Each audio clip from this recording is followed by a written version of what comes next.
बहुत बेटा कसम खाओता, बहुत बेटा कसम खाओता, ये बहुत पढ़ाई किया बच्चे को साथ में सर आप बहुत बेटा कसम खाओता। हम लोग सही बोल रहे हैं सर। जब आपके घर में किसी प्रकार की तकलीफ होगी या फिर आपके घर के किसी बच्ची को कोई दरिंदा शिकार बना चुका होगा, उस स्थिति में अगर आप कंप्लेन करने बिहार सरकार के किसी भी मंत्री के पास जाएंगे तो वो कहेगा कि खाओ अपने बेटे की कसम, बहुत बेटा कसम खाओता, बहुत बेटा कसम खाओता। खाओ अपने बेटे की कसम कि हमने लापरवाही की है।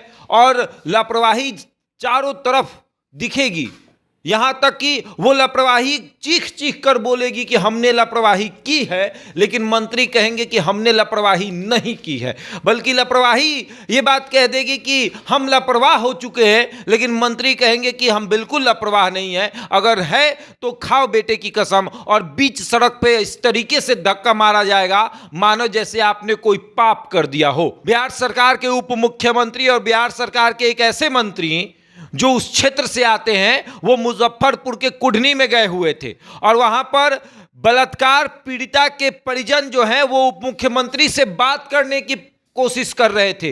वो कह रहे थे कि साहब आपके सरकार में लापरवाही हुई है, लेकिन केदार प्रसाद गुप्ता जो कि उपचुनाव जीतकर मंत्री बने, उन्होंने कहा परिजन से कि खाओ बेटे की कसम और धक्का मार देते हैं। ये हैं बिहार सरकार के मंत्री और ये है एनडीए की सरकार और ये है भाजपा के मंत्रियों का चरित्र। भाजपा के मंत्री आपको इस तरीके से धक्का मारकर भगा देंगे। उप मुख्यमंत्री के सामने ये सब कुछ हुआ, लेकिन विजय सिन्हा कुछ नहीं कर रहे थे, बल्कि विजय सिन्हा गुस्से में उस व्यक्ति को कुछ बोल रहे थे।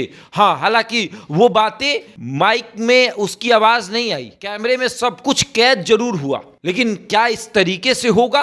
क्या किसी को पता नहीं है? बिहार छोड़ दीजिए, पूरे देश के लोगों को पता चल चुका है कि मुजफ्फरपुर में किस तरीके से उस 10 साल की बच्ची के साथ हुआ है। पहले दरिंदों ने अपना शिकार बनाया और उसके बाद पीएमसीएच के डॉक्टरों ने उसे मरने के लिए छोड़ दिया। और अब लापरवाही जब गूंज गूंज कर कह रहा है, लापरवाही जब चीख चीख कर कह रहा है कि हाँ हमने लापरवाही की है, हाँ हम लापरवाह हैं, तो मंत्री कहते हैं कि नहीं हम लापरवाह नहीं है। ये लापरवाह जो शब्द है ये बिल्कुल गलत है। खाओ अपने बेटे की कसम, खाओ कि हमने गलत किया है। और ये तरीका है भाजपा के मंत्री का, इस तरीके से धक्का मारकर आपको भगा दिया जाएगा, आपको हटा दिया जाएगा किसी राज्य के उप मुख्यमंत्री के सामने और कहा जाएगा कि हमने कोई गलती नहीं की है। हाँ, जब भाजपा के स्वास्थ्य मंत्री, भाजपा से आने वाले स्वास्थ्य मंत्री जब ये मानने को तैयार नहीं है कि हमारी कोई गलती है, तो उस पार्टी के कोई मंत्री क्यों मानेंगे? धक्का ही मारेंगे। अच्छा हुआ धक्का मारे, कहीं उन्होंने ये तो तक कह दिया होता गार्ड से कि फेंक दो उधर कहीं, तो वो भी संभव होता।